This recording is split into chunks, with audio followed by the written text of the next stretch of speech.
I'm excited. I'm a bit nervous actually.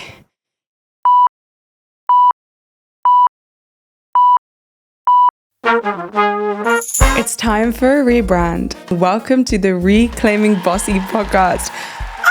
They wanted more help to be seen, to reach the right people and create this almost I don't chase, I attract thing through their content. Being bossy is being bold. It's asking for what you want. It's taking up space. It's being assertive. I came back and I was like, I don't know who I am. I don't know what I want to do, but it's time for a change. I want you to pause this video if you can and go get a book or a journal, like a diary, notebook thing. Authenticity is a superpower. You will never have the opportunity to rebrand if you don't brand in the first place. It's time for a rebrand. Hi guys, my name is Mahika and welcome to the Reclaiming Bossy podcast. This is the first time I'm saying this out loud, and today I want to talk all about rebranding. I'm rebranding this podcast and this is the first official episode of the rebrand. But I also want to use this as an opportunity to talk more about rebranding as an idea and how we can always rebrand ourselves, our work, our lives. And I want this to be something that we can chat about, not just in terms of keeping you up to date with what's happening in the podcast, but also my journey of talking about how I have rebranded myself so many times in the last few years and how you can too.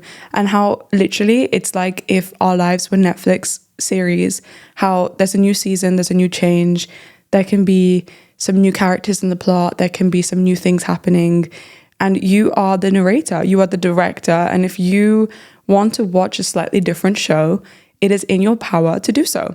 So I decided that this podcast needed a bit of a revamp, and there's many reasons behind that. And I want to explain that a little bit more today. And then I'm going to tell you a little bit more about my thinking behind the rebrand of the podcast, but also my rebrand in my personal life and keeping you guys up to date. And let's talk about how, if you want to rebrand, how you can do that as well. So this podcast used to be called Empower Sounds. And I started it when I was 19 years old because I started the idea for the podcast in my first year of university after going to a conference, a VC Femtech pitch conference, which basically means like women's healthcare businesses pitching for funding, trying to get money to grow and scale. It was the first type of VC Femtech conference organized by the UK government for women's healthcare businesses. And the speaker at the event was talking about how more men named David receive funding for their businesses than all women combined. Now, coming from a background where I'm one of the first women in my family to really have the opportunities to start my career and like really grow it and be like the main character of my life, to be able to date, to be able to live abroad, to travel, to do all these things by myself and be given all these new opportunities, it made me really uncomfortable that despite having all these opportunities, women aren't getting the funding, they're not getting the visibility. And I was really young at that point, so I couldn't start a business at that time, but I wanted to create a community. And I wanted to show that not only are women successful, but success is so diverse. And you can find it in so many different stories. We're all trying to go to different places. We're all trying to do different things. What I find successful will be different to what you find successful. And so I wanted to create representation in that way and bring cool people on. I got activists, artists, founders, creators, leaders. I wanted to show that success can be different monetary metrics. They can be building communities. They can be trying new things. They can be reaching fame, all these different ways of getting there, because I know the power of a good story. I'm so lucky that I've heard some really fabulous stories from some really cool people growing up. And because of that, it gave me the permission to be bold and to do the things that I wanted to. And so that's why I started my podcast 2 years ago. I launched it on my 20th birthday after working 6 months as a podcast producer for this other show called Mission Makers. I learned everything about podcast production and I launched it. And I had conversations. I was like 19, 20 years old.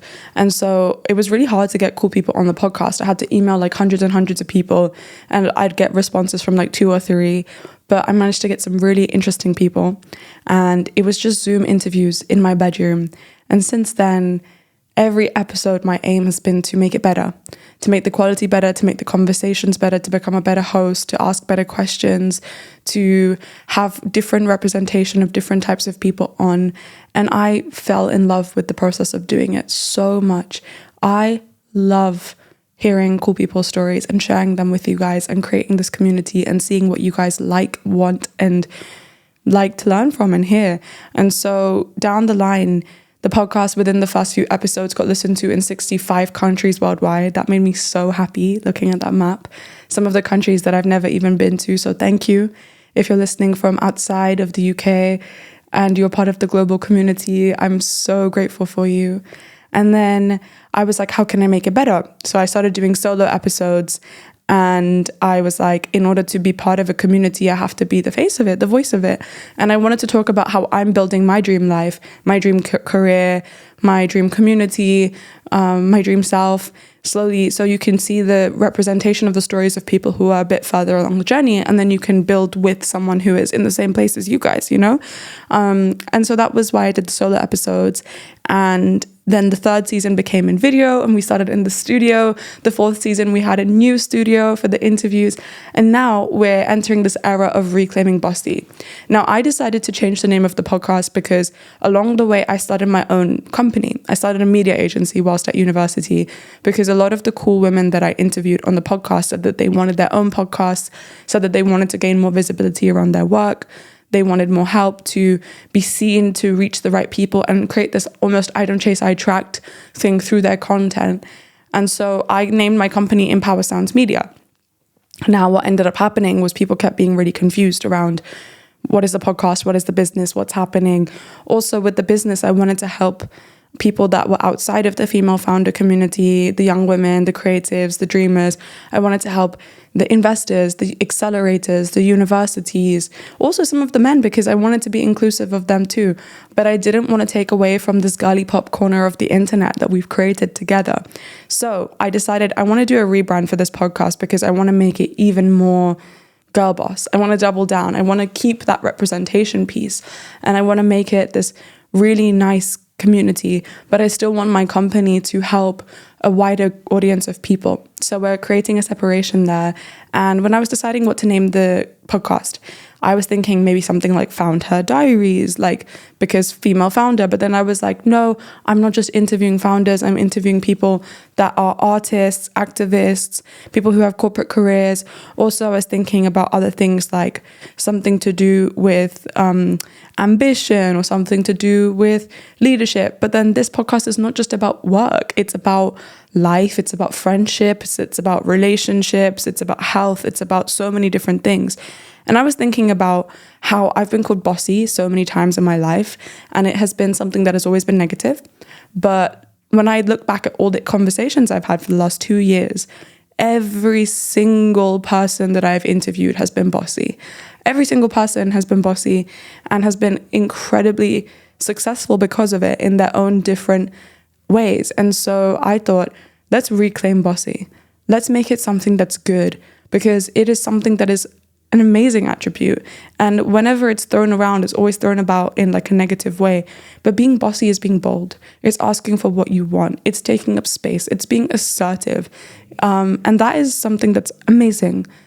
There was not space for people to be bossy a few generations ago. So let's be extra bossy.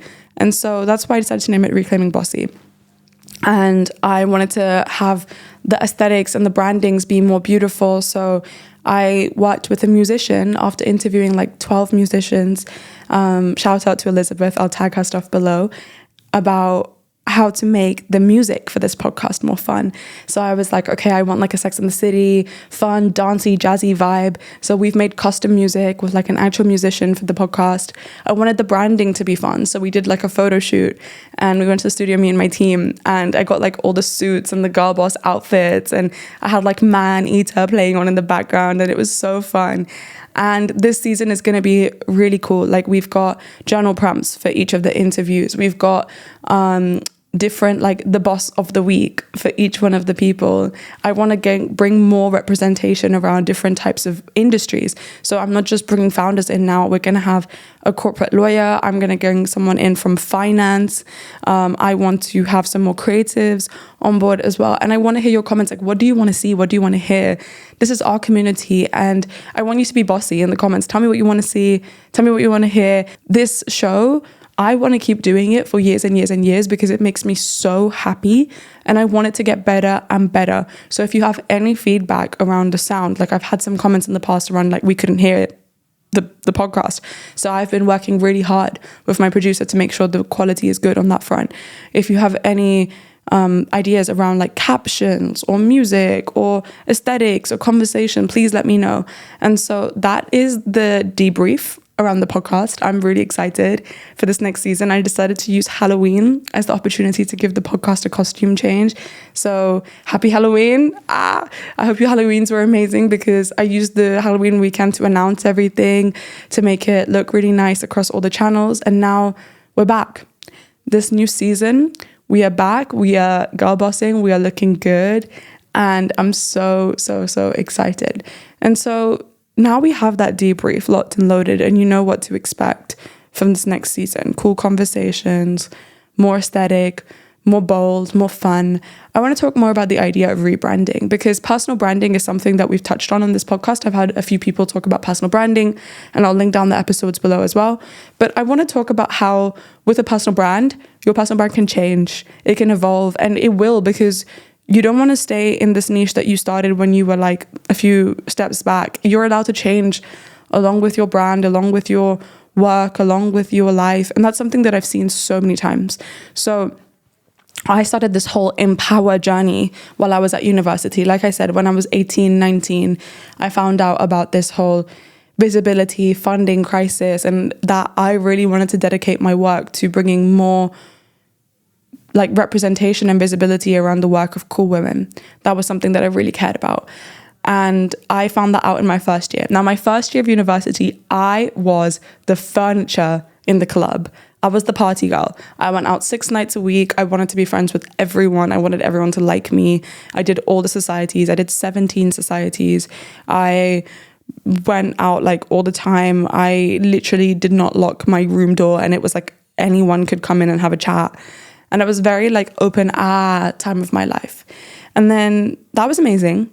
But it also meant that I had a few traumatic things happen, because I think sometimes when you're extremely open, then some people can take advantage of that. And so that ended up not going the best. And year 2 of my life was a more healing era, and I became way more closed off and way more internal. I had days of the week where I like planned out every single one of those days of the week. I wouldn't see anyone, and I would really like take myself on the solo dates and work on the projects that I wanted to. And I really like started to fill my own cup. And then my 3rd year, I moved to Spain. And so it was like my learning languages, becoming Dora the Explorer, traveling the world, having fun, but like in a more wholesome way era of my life. And then my 4th year of university, I came back and I was like, I don't know who I am. I don't know what I want to do, but it's time for a change, because I don't feel the same way as I did before I left. I don't want to go hang out with the same people. I don't want to go out in the same way. I don't want to do the same things. What do I do? And so then I started my company, and I went from like party girl to CEO like this. And so it's about like allowing yourself to rebrand. And if you're in a season of your life where you're like, I feel like I've outgrown the things that I do, the people I speak to, the way that I talk about myself, the way that I carry myself, you're allowed to change. And I actually like, because I love a journal prompt, I want you to pause this video if you can and go get a book or a journal, like a diary notebook thing. And I want you to do a little audit. What do I like about my life right now? What gives me energy? What makes me happy? What do I not like? What do I want to change? And what's like the random neutral buffer stuff? I do this energy audit every week, every Sunday, and it helps me reroute, reframe. And I want you to do a big dump. Then I want you to take the stuff that you like, and I want you to go make a vision board of what you want this next season of your life to be like. What are some things that you're excited about? Who are some people that you want to meet? What do you want to do? What are the new activities that you've always wanted to try? And I love doing this. Every time I feel like I'm in a bit of a rut, I make a vision board and I'm like, okay, how can we reframe this new season of life? And then what I now do is when those things happen, I replace the picture from Google or Pinterest to a picture from my camera roll. And I slowly see how I'm becoming this version of myself that I dreamed of and I set out to be. And it's the most fun and I love it. So energy audit, vision board. Then also, like I said, you are the narrator. You are the director. What are you directing? What are you narrating into this next season of your life? Who do you want to be? I think sometimes we just feel like we've adopted our identities. I'm this kind of person. I'm that kind of person. I am clumsy. I am introverted. I am chaotic. these are things I thought about myself. Maybe not the introverted thing, but I thought that I was unsporty, not very smart, not very talented, not good with money. And I was like, I don't like these thoughts. These thoughts don't make me happy. And you can identify something and then you can choose to change it.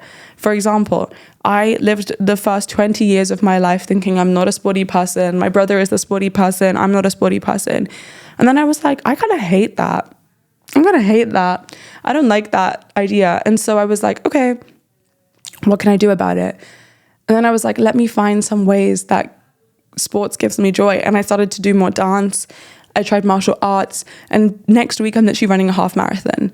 I signed up for a half marathon, not being able to even run 1K. And then I gave myself a year and I slowly started training. And now I'm excited. I'm really excited. And so what is one thing that you're stopping yourself from doing? Because I promise you, on the other side of that fear and that anxiety is a version of you that is living their best life. And so you can be super deliberate about what you tell yourself. And I'm a big fan of affirmations, of visualization. There's 5 types of visualization, actually. You have creative, which is when you imagine the feelings that you feel and you want to alchemize that. So if you feel anxiety, you feel stress, you can give it a color or a shape and you can like kill it, melt it away. So if your anxiety is a fire, you can like pour water over it and make it feel better. You've got process. So if you imagine yourself doing something, if I was to this morning do a process visualization and imagine me in the studio speaking to you guys, then you have outcome when you imagine what you actually want for your life, which is really fun. Then you have exploratory, where you basically just let your mind run free and you come up with ideas. And you have negative. I don't like to mess around with negative, but what you don't want in your life. And so visualize and design this next season of your life. And then don't hold on to it too tightly, because if you allow yourself to change, then it's more freeing. Change is the only constant in our lives, guys. And I learned this pretty young because I moved around a lot as a child. I was always the new girl at school. And so I would use it to come up with a new alter ego every time. And I'm not going to lie, it was a bit like creative with the artistic license I took. And when I was a really young kid, I would sometimes lie about some of the stuff because I wanted to fit in and I wanted to be accepted for each version of myself. But actually, you can decide who you want to be and you can just become it. At the same time, it's so important to embrace who you are and accept who you are, because sometimes in being what we think we should be, we erase our authenticity. And for so long, I did this. I thought, I'm meant to be someone who's a little bit more nonchalant and the cool girl and mysterious and whatever. And I don't know, there were so many things that I thought I should do. I should wake up at this time in the morning. I should dress a certain way. I should speak in a certain way. But the more I started to just be me and feel like less scared of being me, the more I started to get celebrated by other people, invitations to cool things, to new friendships, to new opportunities. Authenticity is a superpower. And I think it can be really scary when you're putting yourself out there, especially in like a personal branding way, to be yourself, because it can be the worst feeling in the world to be rejected for who you are. But oh my God, it is the best feeling in the world to be celebrated for who you are. So please just take the risk. And when you design your rebrand, just embrace and celebrate the little parts of yourself. You know, there's so many things that make you so uniquely you, and those things are going to stay constant. Yes, I've changed. I went from party girl to healing girl to Dora to CEO, but there are still things that are so constant in the person that I am. I found my journal from when I was 15 years old the other day. I'm 22 years old now, and I talk in such a similar way.